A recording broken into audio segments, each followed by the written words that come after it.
Nous allons ce matin lire certains textes, mais dans l'objectif d'emmener quelqu'un à vivre sa foi, vivre sa vie chrétienne différemment. Je crois, j'ai besoin du batteur, mais je crois avec certitude que quel que soit ce que Dieu veut faire dans nos vies, ça commence par le renouvellement de la pensée. Il faut penser différemment, il faut avoir accès à une autre logique. Nous n'avons de cesse de dire dans cette maison que nous ne serons pas plus grands que ce que nous pensons.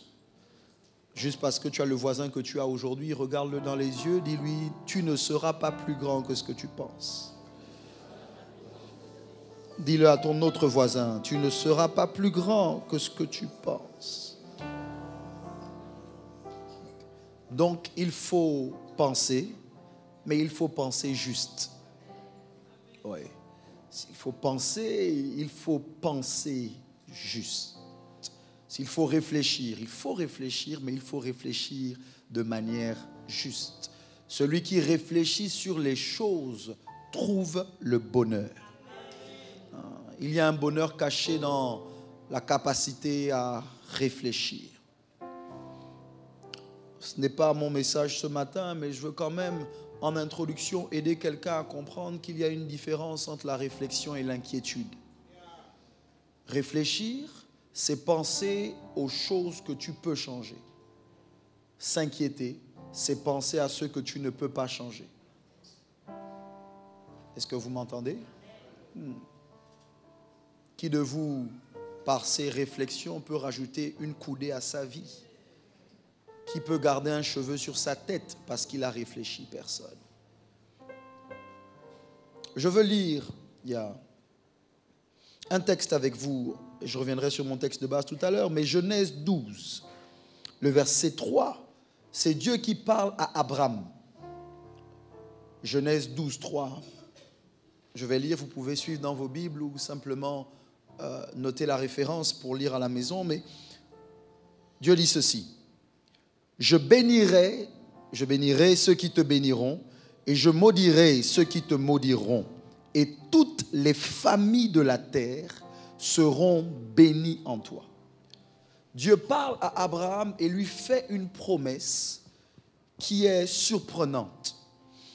Dieu a choisi Abraham pour faire sortir de lui une famille, une nouvelle race, une nouvelle lignée. Dieu choisit Abraham pour créer un peuple. Dieu dit à Abraham, je bénirai ceux qui te béniront et je maudirai ceux qui te maudiront. C'est important que vous sachiez que personne ne peut maudire ce que Dieu a béni. Ton amen est triste. Ton amen est pluvieux. Donne-moi un amen ensoleillé. Je bénirai ceux qui te béniront, je maudirai ceux qui te maudiront. Et je crois que beaucoup sont en difficulté parce qu'ils essayent de maudire ce que Dieu a béni et ils essayent de bénir ce que Dieu a maudit.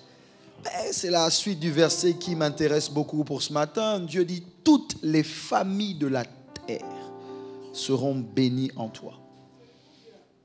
Je veux dire ce matin que j'ai la ferme conviction que quand Dieu parle à un homme, il voit une famille. Ça veut dire que Dieu ne regarde pas seulement à l'individu, mais il regarde aux gens qui sont contenus dans les reins de cet individu. Il regarde aux gens qui sont contenus dans le sein de cet individu.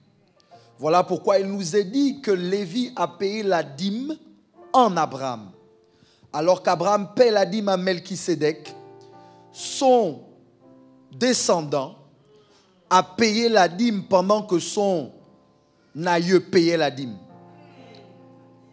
Aïeul payait la dîme. Est-ce que vous me suivez? Donc c'est important parce que ça veut dire que ce que tu fais, tu ne le fais pas que pour toi. Tu le fais pour les gens que tu portes dans tes reins. Tu le fais pour les gens qui sont dans ton sein. Ils ne sont peut-être pas encore nés, mais tu es conscient que tu ne vis pas pour toi. Tu vis pour beaucoup plus que toi. Tu tiens ferme dans des décisions. Tu prends des résolutions à cause de ta descendance. D'ailleurs, Dieu parle, non moins, David parle et dit: j'ai été jeune, j'ai vieilli, mais je n'ai jamais vu le juste abandonné, ni sa descendance mendiant son pain. Ça veut dire que si tu n'abandonnes pas, ta descendance ne mendiera pas. L'amen de ton voisin m'énerve. Donc, juste parce que tu as le voisin que tu as dit un amen qui dérange ton voisin.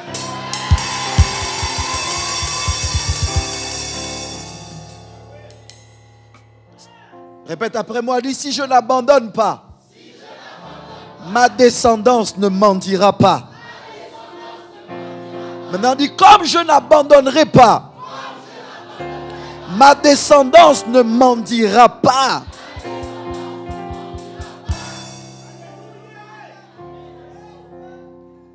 Dieu cherche, en touchant un homme, en réalité, Dieu cherche à toucher une famille. Oui. Vous devez comprendre que Satan, comme Dieu, cherche des points d'entrée dans les familles. C'est pour ça que lorsque quelqu'un est touché, ce n'est pas juste cette personne qui doit être touchée, c'est une famille. Crois au Seigneur Jésus et tu seras sauvé, toi et toute ta famille. Donc, vous qui êtes ici ce matin sous le son de ma voix et vous qui me regardez, vous êtes des points d'entrée pour vos familles. Tu es un vecteur de grâce pour ta famille. Or, si pour que la sorcellerie rentre dans une famille, il faut que quelqu'un accepte d'être une porte d'entrée pour Satan, je crois que pour que la grâce rentre dans une famille, il faut que quelqu'un accepte d'être la porte d'entrée à Dieu.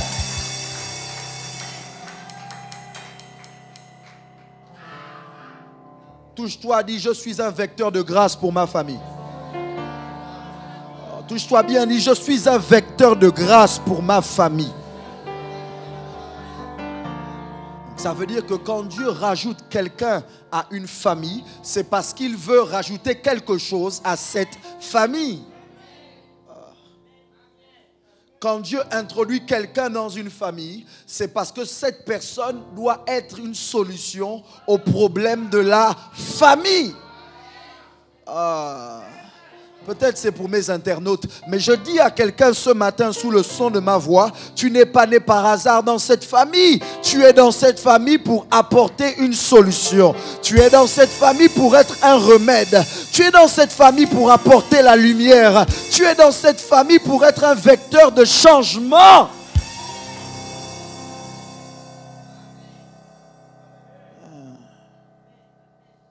Et Dieu dit à Abraham: toutes les familles de la terre seront bénies en toi. Et je crois qu'il y a quelque chose au sujet de la famille. D'ailleurs, quand Dieu veut bénir Adam et Ève, Dieu ne leur parle pas simplement des biens matériels. Dieu leur donne une parole qui doit les rendre capables de se multiplier. Multipliez-vous. Remplissez la terre et assujettissez-la. Ça veut dire que ne pas pouvoir se multiplier est le fruit d'une malédiction.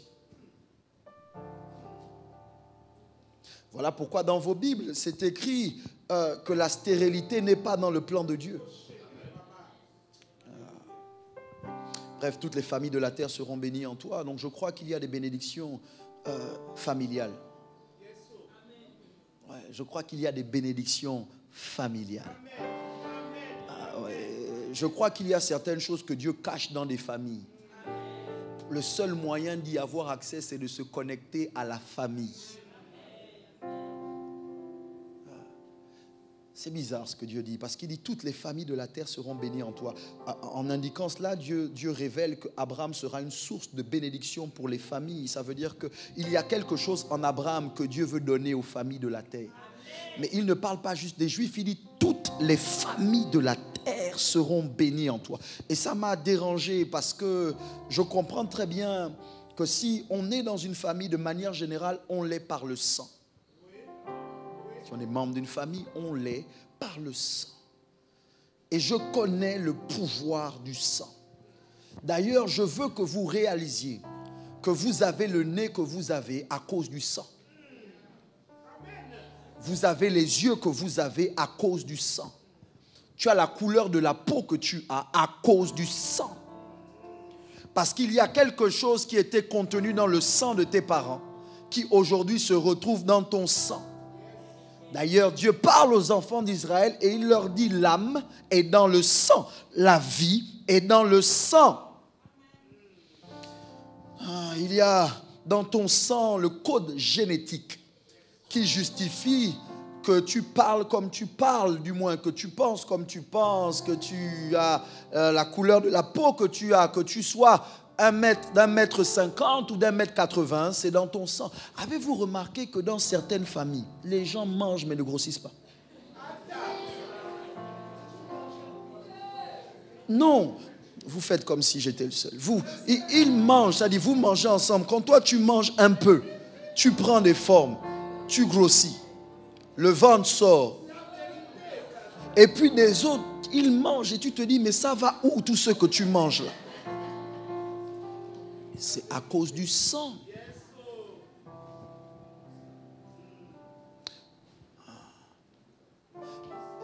Si vous êtes seulement conscient du sang, vous ne vivrez que ce qui est dans le sang. Et je veux que vous réalisiez qu'en réalité, il faut un miracle pour que quelqu'un devienne autre chose que ce qui est contenu dans son sang. De manière générale, sauf miracle, tu seras exactement ce qui est dans ton sang. Voilà pourquoi on dit, et on a créé des dictons, des adages: le fruit ne tombe jamais loin de l'arbre.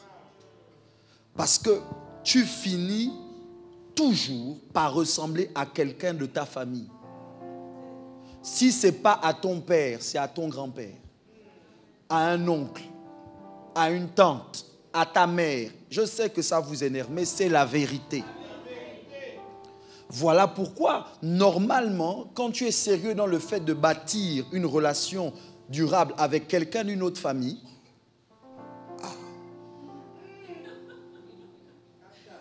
on m'a dit que quand tu épouses quelqu'un, ce n'est pas juste lui. Tu épouses la famille. Mais c'est dérangeant parce qu'en réalité, tu n'as pas dragué la famille. Et peut-être même tu n'as pas aimé la famille. La personne que tu as aimée, c'est lui ou c'est elle. Mais on te dit: non, si tu me prends avec eux.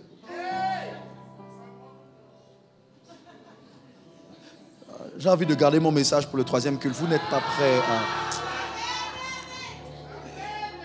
Et la vérité, les amis, c'est que quand vous choisissez de faire votre vie avec quelqu'un, ne vous trompez pas. Parce que si vous voulez vraiment savoir à quoi va ressembler votre conjoint, regardez à ses parents. Le sang. Parce qu'aujourd'hui, tu aimes la femme svelte. Elle a 20 ans, 25 ans, 30 ans, pas d'enfant. Mais sa mère peut te donner une indication de ce qu'elle sera après avoir eu les enfants.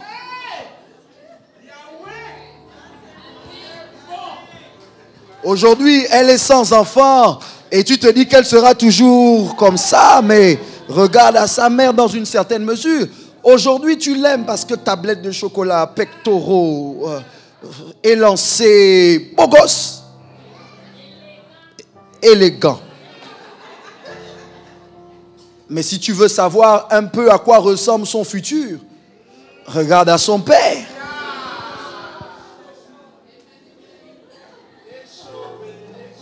La calvitie peut apparaître, le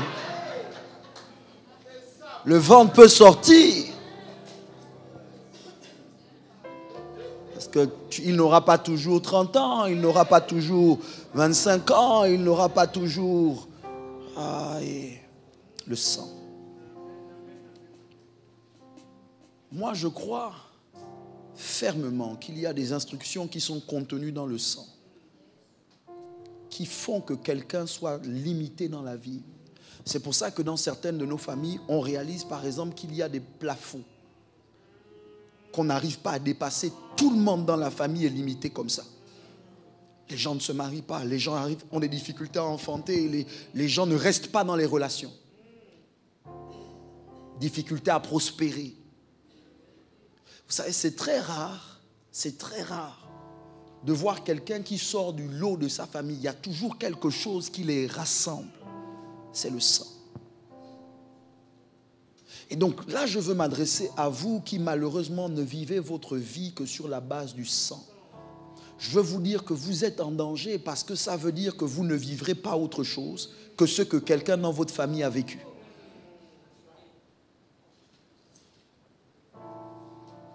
Tu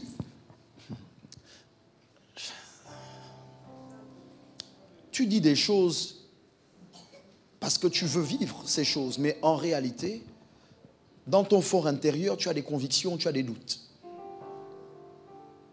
Est-ce que ça vous est arrivé de regarder à vos parents et de dire, sans peut-être leur dire à eux, mais de vous dire, je ne veux pas lui ressembler dans ce domaine. Je ne veux pas lui ressembler dans ce domaine. J'aime mon père, j'aime ma mère, mais là, je ne... Ah, pour ça, là, je ne...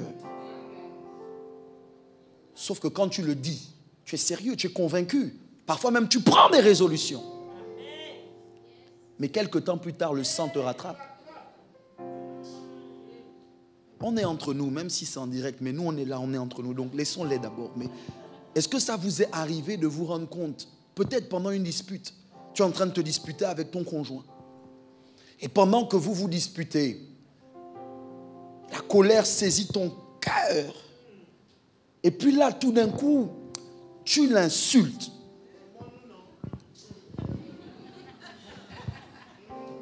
Et quand tu l'insultes, après avoir insulté, tu te rends compte que tu sonnes comme ta mère. C'est comme si papa a possédé ton corps à ce moment-là, parce que ce que tu dis, c'est exactement ce qu'il a dit dans la même situation. Un jeune homme qui dit, jamais je ne lèverai la main sur ma femme. Non, jamais, parce qu'il a vu son père gifler sa femme ou battre sa mère. Et donc il est dérangé, là ça en horreur, mais un jour pendant qu'il est avec sa propre femme, et puis qu'elle énerve, parce que parfois les femmes énervent. Les hommes aussi. Vous faites les choses comme si... Parfois tu peux vraiment aimer quelqu'un, mais il t'énerve.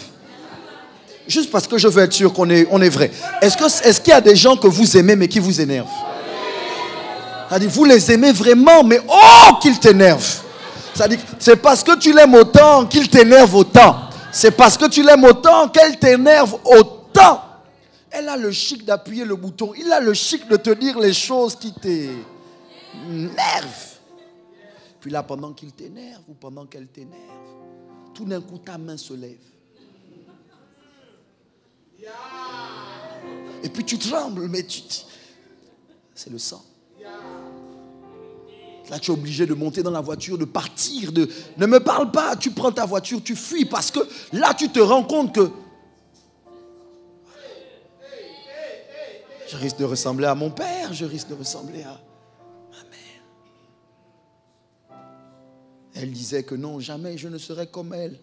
Moi, je respecterai mon mari. Jamais je ne serai comme elle. Moi, je serai une femme soumise. C'est jusqu'à ce qu'elle se marie ou qu'elle rentre dans la relation. Maintenant, quand elle est dans la relation et que le mari dit, bon, on va là-bas. Elle dit, tu n'es pas mon père. C'est-à-dire, elle a oublié toutes les bonnes résolutions. Elle est irritée. Et là, elle dit, de toutes les façons, je ferai comme j'ai décidé. Le sang. Moi, j'ai l'impression qu'ici, là, il n'y a pas de gens vrais dans cette salle. Le sang. Est-ce que ça t'est déjà arrivé de te rendre compte que malgré tes bonnes résolutions, il y a quelque chose de papa que tu as pris, il y a quelque chose de maman que tu as pris. Moi, j'ai vu des gens être alcooliques de père en fils. Comme si l'alcool était dans le sang. Des gens être dépensiers de mère en fille. Dépensières. C'est comme si c'était dans le sang. Écoutez-moi. Il y a quelqu'un ici ce matin, j'ai envie de te dire, le sang n'est pas suffisant. J'ai envie de te dire que si Dieu doit t'emmener à vivre autre chose que ce que ta famille a vécu, il faut qu'il fasse un miracle. Il faut que quelque chose prenne le dessus sur le sang.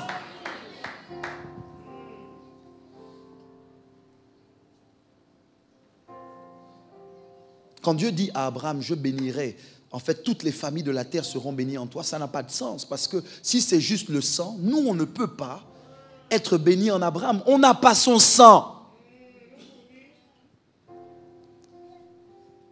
Et quand bien même je suis conscient que Dieu nous place dans des familles, et que ce n'est pas par hasard que tu sois Mienné, pour nous, Echira, français, mexicain, américain ou français, par le sang. Je comprends donc que Dieu a prévu que tu naisses dans cette famille. Mais j'ai le sentiment, j'ai la forte conviction que Dieu n'avait pas prévu que ta famille soit la limite.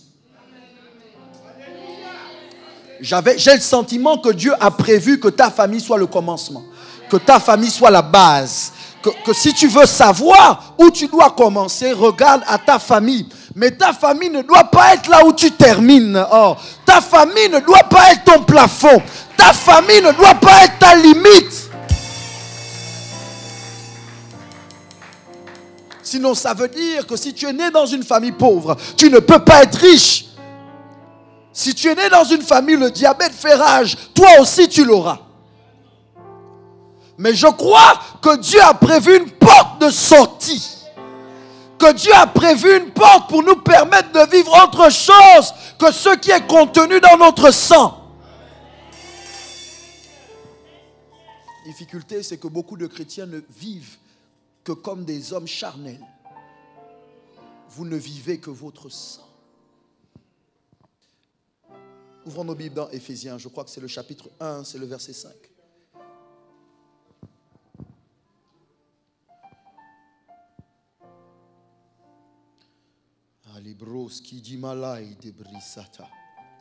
Éphésiens 1, 5, je lis, la Bible dit, nous ayant prédestinés dans son amour à être ses enfants d'adoption par Jésus-Christ, selon le bon plaisir de sa volonté. L'apôtre Paul parle et indique que Dieu a prévu d'avance. Dieu nous a prédestinés. Dieu nous a donné une destination d'avance. Cette destination, c'est que nous devenions, par l'adoption en Christ Jésus, fils de Dieu. Écoutez-moi bien, ça veut dire que la réponse, la solution au problème du sang, c'est l'adoption. Écoutez, je vais vous dire ça différemment.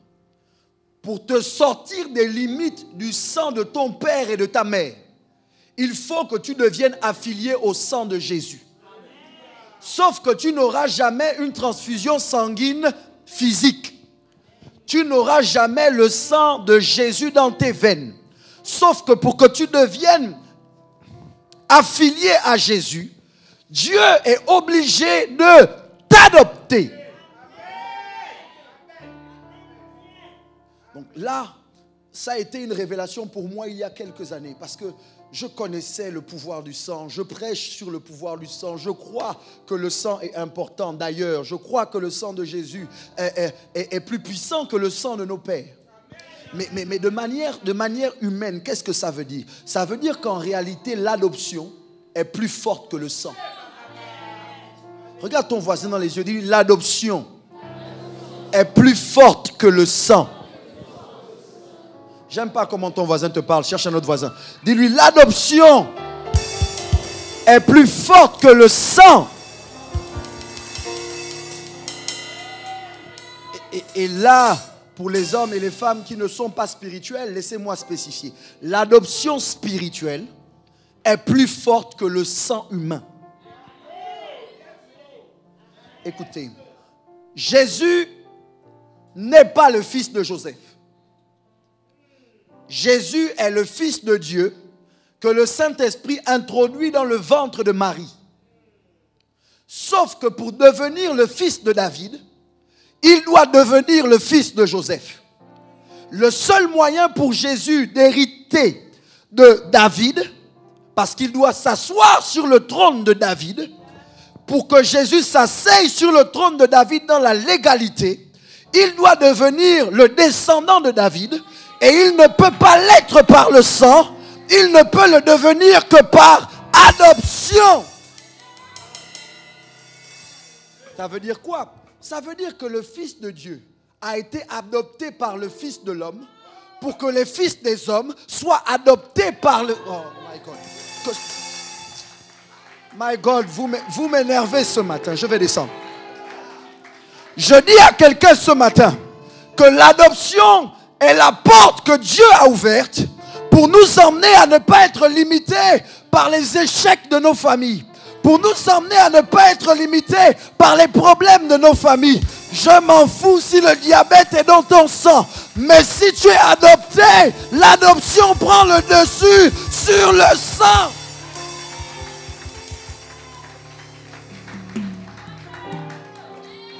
Si dans ta famille, personne ne se marie et que c'est dans le sang, par adoption, écoutez-moi,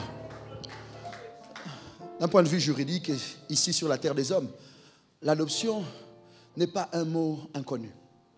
J'ai découvert en faisant des recherches qu'il y a deux types d'adoption. Il y a ce qu'on appelle l'adoption simple, il y a ce qu'on appelle l'adoption plénière.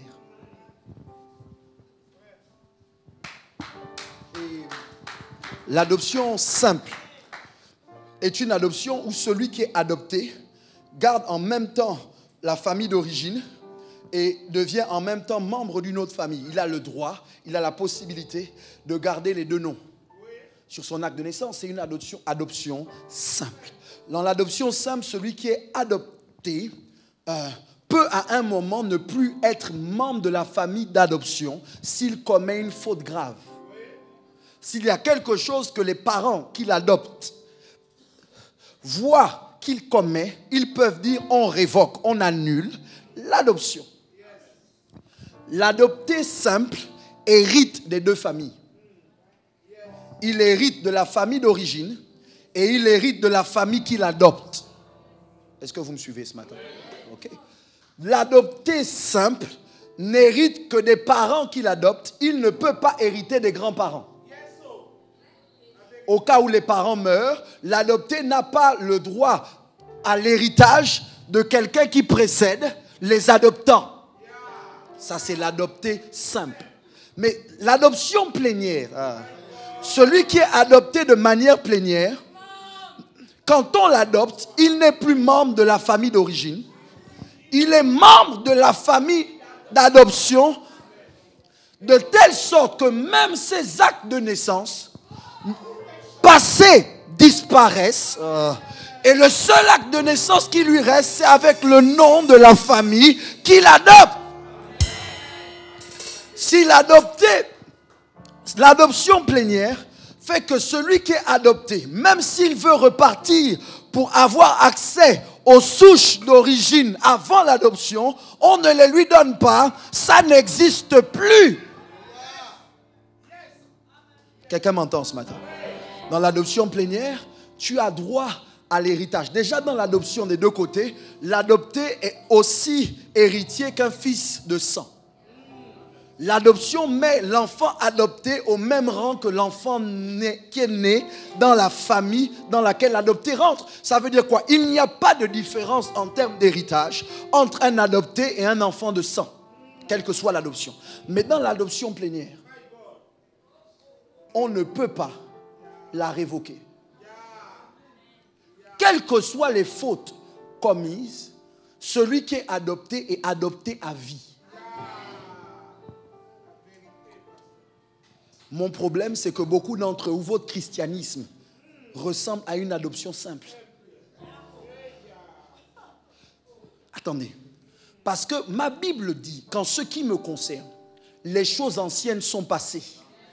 Toutes choses sont devenues nouvelles. Si quelqu'un est en Christ, il est une nouvelle créature. Ça veut dire quoi? Ça veut dire qu'en ce qui me concerne, on ne peut plus me trouver dans la famille d'origine.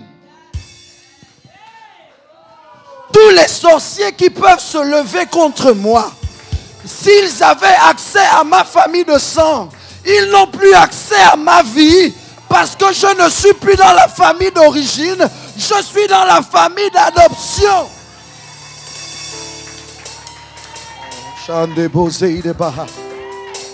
L'autre chose qui me paraît importante de vous dire, c'est pour ça qu'on vous dit, vous ne pouvez pas perdre votre salut. Parce que si les hommes peuvent dire que quand on t'adopte, c'est fini, quelle que soit ta faute, tu ne peux plus ne plus être adopté, tu es déjà membre de la famille, qu'est-ce qui vous fait croire que quand Dieu vous a adopté, Dieu a dit, bon, je t'adopte. Mais si tu pèches, tu n'es plus mon fils. Je t'adopte, mais si tu te trompes, tu n'es plus ma fille. C'est ça votre christianisme. Une adoption simple. Mais en ce qui me concerne, c'est irrévocable. Oh, regarde quelqu'un, dis-lui, le pasteur est adopté. C'est irrévocable. J'ai besoin de prêcher ce matin. Je veux dire à quelqu'un sous le son de ma voix que quand Dieu adopte quelqu'un, il l'adopte de manière irrévocable. Quand Dieu adopte quelqu'un, il ne t'adopte pas sur ce que tu fais. Il ne t'adopte pas sur tes critères, tes qualités. Il t'adopte par amour. Et si Dieu t'adopte par amour, quel que soit ce que tu fais après adoption, ne change pas la décision qu'il a prise de t'adopter. Bouscule quelqu'un à côté de toi, dis-lui c'est irrévocable. Non, je n'aime pas comment ton voisin te parle. Dis-lui c'est irrévocable. Aïe, aïe, aïe, aïe, aïe, aïe. Abriso tolimaja. Bratile malokata. Vous me fatiguez avec vos liens. Vous me fatiguez avec vos trucs de démons. Parce que certains d'entre vous, vous vivez votre vie chrétienne attachée au sang. Vous vivez votre vie chrétienne attachée aux limites. Dès que tu connais un petit problème, tu dis non, pasteur. C'est toi-même qui vas fouiller l'acte de naissance d'origine. C'est toi-même qui cherches ce qui te rattache à ta famille de sang. Et tu es en train de dire, pasteur, regarde, dans ma famille, ça ne marche pas comme ça. Mais je veux dire à quelqu'un ce matin, on s'en fout si ça ne marche pas comme ça dans ta famille. Toi, tu es adopté.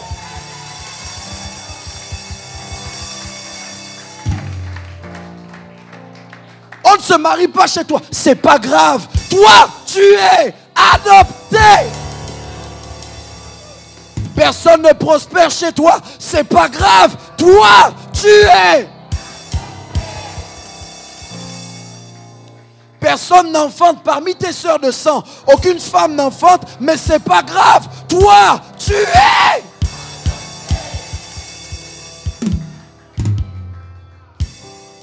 L'adoption est perçue comme quelque chose de négatif. Pour nous qui vivons sur la terre, très souvent, on se moque des enfants adoptés.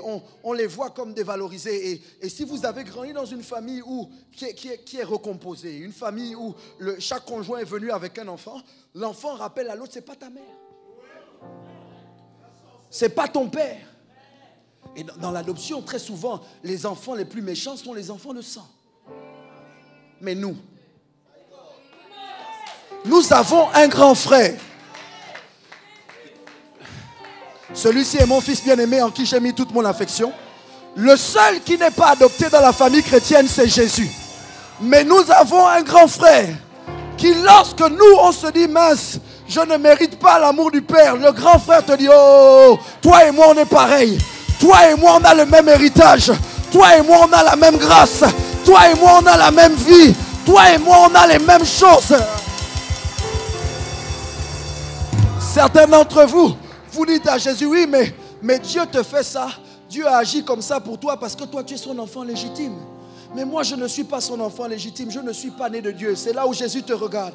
Et il te dit, oh, parle pas comme ça. Tout ce à quoi j'ai droit, tu y as droit. Tout l'amour du Père, tu y as droit. Papa t'aime comme il m'aime. Papa veut te bénir comme il m'a béni. Papa veut te faire asseoir comme il m'a fait asseoir. Bouscule quelqu'un à côté de toi. Dis-lui, je suis adopté. Je suis...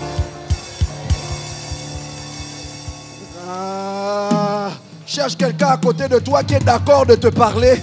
Dis-lui, je suis adopté.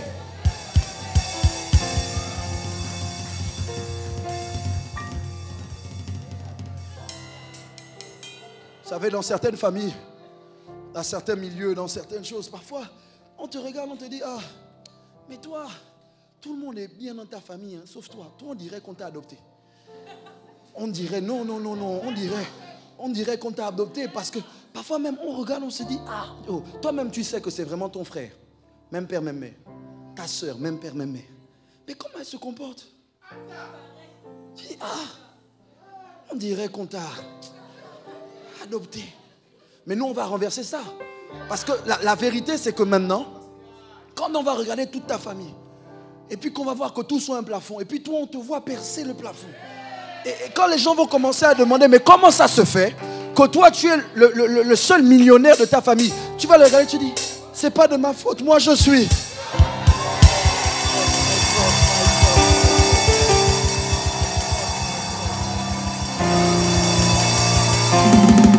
Quand tout le monde va regarder ta famille et on va dire personne ne travaille chez toi sauf toi. Comment ça se fait que toi tu travailles? Tu dis c'est pas de ma faute, moi je suis.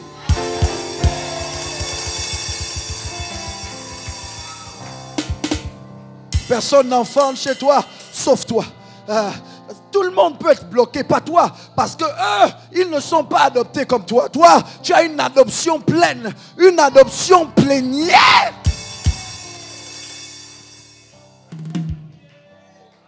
My God, ce que je suis en train de dire ce matin va énerver le diable jusqu'à pas la peine. Je te promets que Satan est en danger. Satan est en difficulté. Pourquoi? Parce que la prochaine fois qu'il va venir t'attaquer en te disant les liens héréditaires, tu dis oh, ça c'est fini pour moi. Je suis. Le docteur vient te dire, ah madame, dans votre famille, tout le monde a le diabète. Tu dis, docteur, c'était vrai, mais aujourd'hui, je suis. Est-ce qu'il y a des adoptés dans cette salle où je suis le seul? Est-ce qu'il y a des enfants d'adoption dans cette maison où je suis le seul? Que les adoptés fassent du bruit.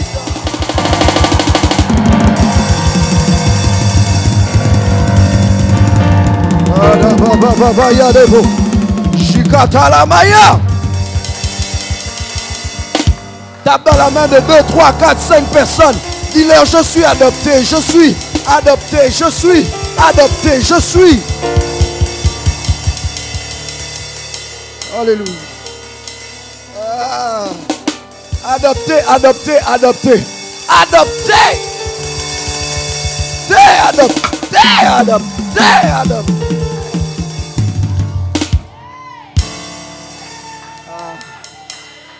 Prenez place 30 secondes parce que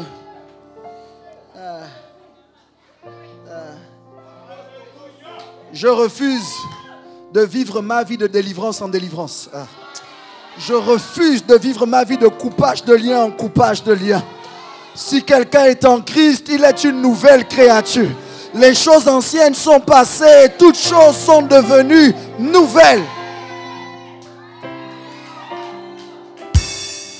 Vous savez, quand moi je me suis converti, c'est quand moi je me suis converti, je ne savais pas, je ne connaissais pas ces histoires de liens. La grâce que j'ai eue, c'est qu'on ne m'a pas parlé de ça. Non, promis. Dieu m'a fait grâce, on ne m'a pas parlé de ça. Parce que j'ai cru que quand je me convertissais, c'était vrai, je devenais quelqu'un d'autre. Donc même si l'ancien Michel avait des liens, le nouveau Michel n'a pas les liens. Quand j'étais pas chrétien, j'avais le palu dans le sang. Je faisais le palu toutes les vacances. J'étais sous perfusion à l'hôpital. Quand ça ne suffisait pas, j'étais sous perfusion à la maison. La partie que j'aimais dans la perfusion à la maison, c'est les yaourts. Les yaourts, les croissants. Et puis le fait de ne pas aller à l'école. Voilà. Tu es assis. Puis même quand tu vas bien, tu dis, oh, je sens la fraîcheur. Oh, j'ai froid. Le yaourt fait faire des choses. Le yaourt et les croissants. Et puis quand je me suis converti, il n'y avait plus ça. Elle dit, je veux le palu ne vient pas. 14-15 ans, je me convertis. Et puis, il n'y a plus de palu dans le sang. Et la dernière fois que j'ai été hospitalisé, je ne me rappelle pas. Mais ce n'est pas parce que quelqu'un a coupé un lien. C'est simplement parce que j'ai été adopté. Est-ce que je peux vous parler? Ça va vous choquer, mais ce n'est pas grave, je vous dis ça. On ne m'a jamais fait de cure d'âme.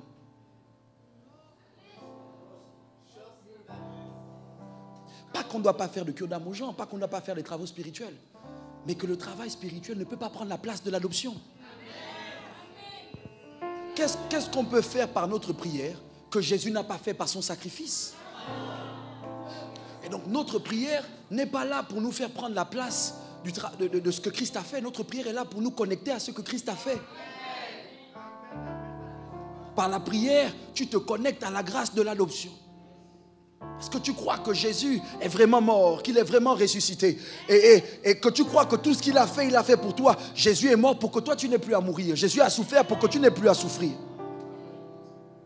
Mais il y en a, vous êtes tellement convaincus d'être possédés que même quand vous ne l'êtes pas, vous l'êtes. C'est toi-même qui viens voir le pasteur pour dire, pasteur, moi il faut faire un travail. Et puis le pasteur dit, je libère la puissance de Dieu, tu es libre. Pasteur, non, ce n'est pas suffisant. Pasteur, une petite prière comme ça, pasteur. Toi-même, tu dis, bon, c'est-à-dire que tu n'as pas le sentiment que tu as fait un travail spirituel quand ça n'a pas duré un mois. C'est-à-dire, tu veux toi-même, c'est-à-dire, tu veux qu'on te mette en jeûne. On va jeûner lundi. Mais tu veux qu'on te mette en jeûne, tu veux souffrir dans ta chair. Et puis quand dans ton rêve, on te poursuit, malgré les prières, tu reviens, tu dis, pasteur, ça n'a pas marché. La nuit encore, on m'a poursuivi. Mais on te poursuit pour te faire croire que tu es toujours lié. J'ai fait un songe une fois. Je vous raconte mon songe. Quelques minutes, je vous raconte mon songe. Dans mon songe, habituellement, on ne me poursuit pas. Mais bon, j'ai fait des songes où on m'a poursuivi. J'étais plus jeune. Et puis dans mon songe, on me poursuit. Et ce n'est pas on, c'est un chien. Un ou des chiens. Je cours. Je cours avec classe toujours. Même dans les rêves, je cours avec classe. Je cours. Et pendant que je cours, tu vois où tu cours et puis toi-même tu sens que c'est bad. C'est-à-dire que tu cours n'importe comment là. Non. On se respecte même là-bas. Donc je cours. Et pendant que je cours, les chiens me poursuivent. Et puis, le problème des rêves où on court et on nous poursuit, c'est qu'on ne court jamais assez vite. C'est ça qui m'a fatigué. Donc je cours. Plus je cours, plus il me rattrape. Plus je cours. Ça m'a énervé. Je cours. Dans mon propre songe. Je cours. Je me suis arrêté. Je me suis arrêté comme ça. Et puis je me suis tourné. Les chiens venaient. J'ai crié sur eux. Ils ont fait... Ils ont fait demi-tour, ils ont fui. Quand je me suis levé le matin là, j'ai dit, il faut encore essayer, tu vas voir. Parce que je comprends bien que quand moi, Dieu m'a sauvé totalement. Oh, ça m'énerve. Dieu m'a sozo. Il ne m'a pas sauvé juste l'âme. Il m'a sauvé le corps. Il m'a sauvé des finances. Il m'a sauvé de la pauvreté. Il m'a sauvé de la maladie. Il m'a sauvé du célibat. Il m'a sauvé de la dèche. Dieu m'a sozo. La prochaine fois qu'on te poursuit dans ton rêve, toi-même fâche-toi. Réveille-toi, sors du rêve et dis, oh, toi qui me poursuis, je ne suis plus le même. Tu pouvais me poursuivre quand j'étais dans le village. Tu pouvais me poursuivre quand je ne portais que le nom de mon père. Mais maintenant, je suis un fils de Dieu. Je suis une fille de Dieu. Les rôles sont inversés.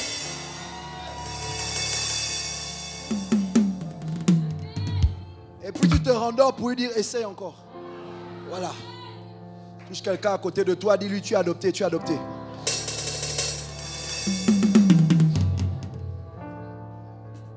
Est-ce qu'il y a quelqu'un qui m'entend ce matin? Je crois tellement en ça que quand je cherche à regarder à quoi va ressembler mon futur, je ne regarde plus à mon père. Je ne regarde plus à ma mère de sang. Mais je regarde à Christ.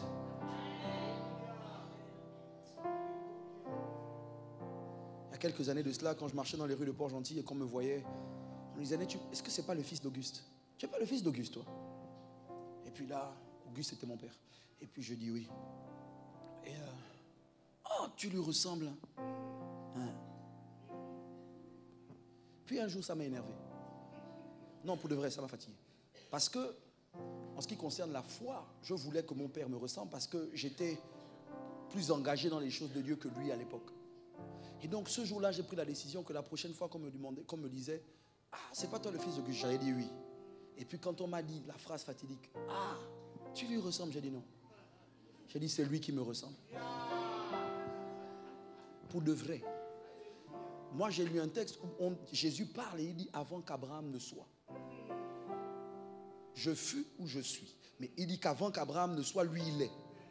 Ça dit que, ah, Jésus, sois un peu respectueux quand même. Le père de la foi. C'est lui, tu dis, avant que lui. Et je me suis dit, si Jésus fait ça avec Abraham, pourquoi je n'ai pas le faire avec mon père? Donc j'ai dit, avant que mon père ne soit. Je fus. Ah! Très fort.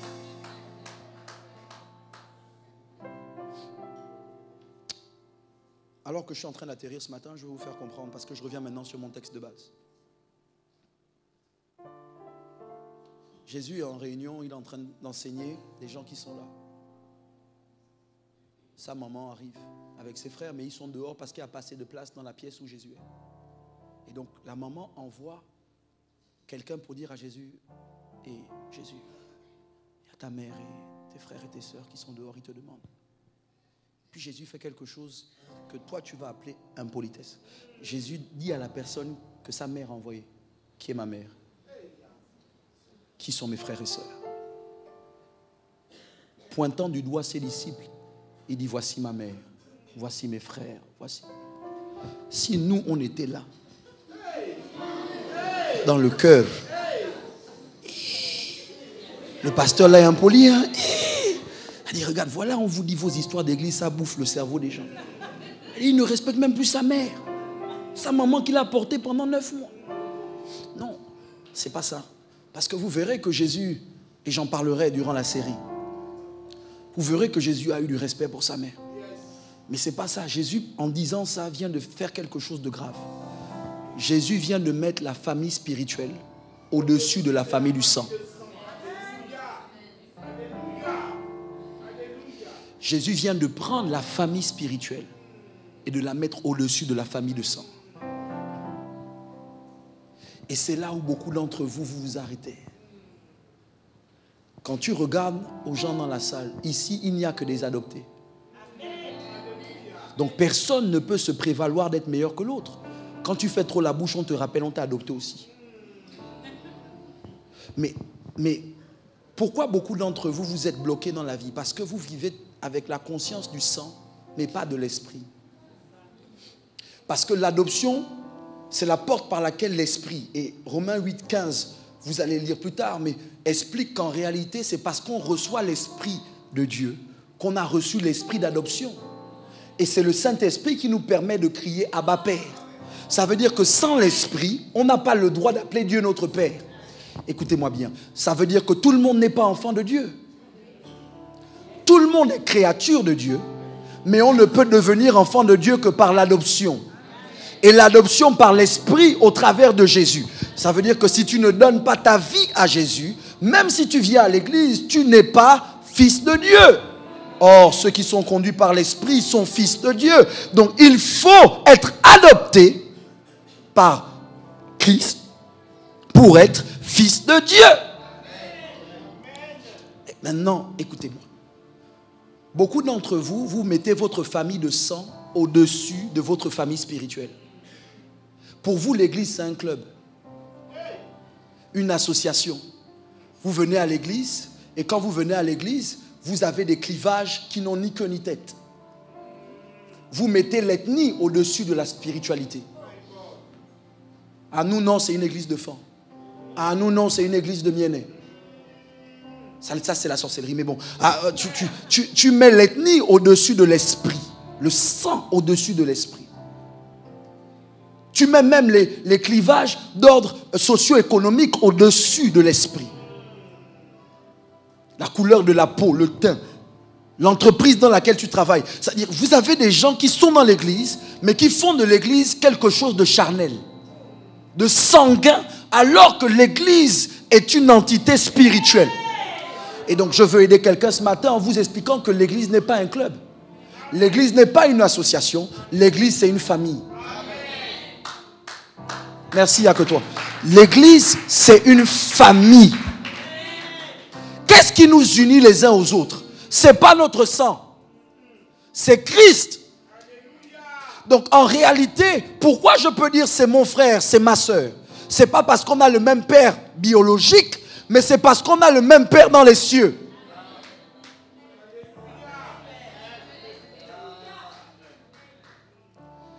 Jésus fait une autre déclaration. Il dit, ne croyez pas que je suis venu apporter la paix, mais l'épée, entre un père et son fils, entre une mère et sa fille, entre une belle-mère et sa belle-fille. Ça veut dire quoi? Ça veut dire qu'à cause de Jésus, tu vas avoir des problèmes avec ta famille sanguine. Et que si Jésus ne dérange pas tes relations familiales, je doute du Jésus que tu as reçu. Parce que les gens doivent te dire, toi, depuis quand tu es dans cette église, tu passes trop de temps à l'église. On ne te voit plus à la plage. On ne te voit plus au pique-nique familial. On ne te voit plus aux réunions. Mais c'est parce que tu as compris que l'esprit est au-dessus du sang. Est-ce que je suis en train de dire qu'il ne faut pas passer du temps avec vos familles? Non. Est-ce que je suis en train de dire qu'il ne faut pas respecter son mari ou sa femme? Non. Est-ce que je dis qu'il ne faut pas passer du temps avec ses enfants? Non. Je ne suis même pas en train de te dire dors à l'église, mais je suis en train de te dire que Dieu considère l'esprit au-dessus du sang. Est-ce que vous savez que les gens avec lesquels on va passer l'éternité dans la présence de Dieu ne sont pas déterminés par le sang? Notre objectif, c'est que nous croyons au Seigneur Jésus et toute notre famille doit être sauvée. Parce qu'on veut être avec son frère dans la présence de Dieu. Ça va faire mal que toi tu sois au ciel et ton frère en enfer. Mais habitue-toi déjà aux gens que tu vois là. Il y a de très fortes chances que vous passiez l'éternité ensemble.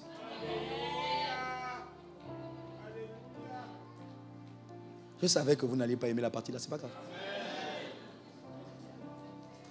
Je conclue.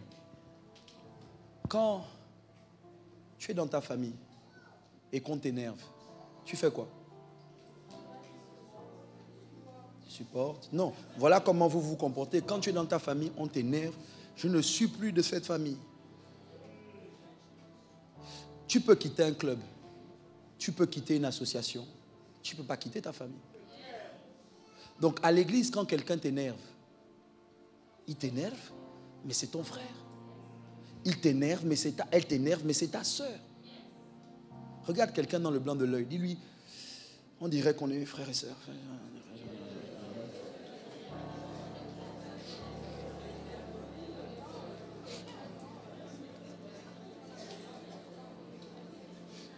Comme je suis en train de conclure, mon temps est fini. Suivez-moi. Il faut que l'église redevienne une famille. Il faut qu'on arrête de se comporter comme des membres d'un club, mais les membres d'une famille. Vous savez, dans une famille, et moi je ne connais pas vos familles, mais je connais les familles de manière générale. Dans les familles, il y a des gens bizarres. Il y a des voleurs. Il y a des gens qui énervent, des menteurs, des profiteurs, des gens qui ne t'appellent que quand ils ont besoin de toi. Ton propre sang. Sauf que ça reste ta soeur, ça reste ton frère. Parfois à l'église, tu vas trouver ton ex, mais c'est pas toi qui l'as adopté.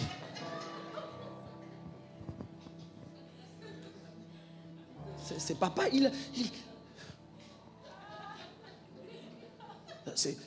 Dieu est le genre de père, il t'appelle. Un jour, il te dit, bon, viens, ma fille, viens, mon fils, viens. Il dit, bon, je veux te présenter, tu as un petit frère. Hein? Il sort d'où? C'est ta mère qui ne voulait pas que je t'en parle, mais il est là depuis. Puis tu vois le petit arriver, ça t'énerve parce que tu sais que tu n'as pas demandé, tu n'as pas fait de commande sur un petit frère. Le petit arrive et tout. Et puis, Yaya.